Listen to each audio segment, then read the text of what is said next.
جب انہوں نے پرندوں کا جائزہ لیا تو کہنے لگے کیا سبب ہے مجھے ہدہد نظر نہیں آتا؟ کیا کہیں غائب ہو گیا ہے؟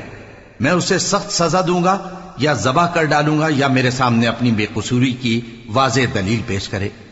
ابھی تھوڑی ہی دیر ہوئی تھی کہ ہدہد آ موجود ہوا اور کہنے لگا کہ مجھے ایک ایسی چیز معلوم ہوئی ہے جس کی آپ کو خبر نہیں، اور میں آپ کے پاس ملک سبا سے ایک یقینی خبر لے کر آیا ہوں۔ میں نے ایک عورت دیکھی کہ ان لوگوں پر حکومت کرتی ہے اور ہر چیز اسے میسر ہے، اور اس کا ایک شاندار تخت ہے۔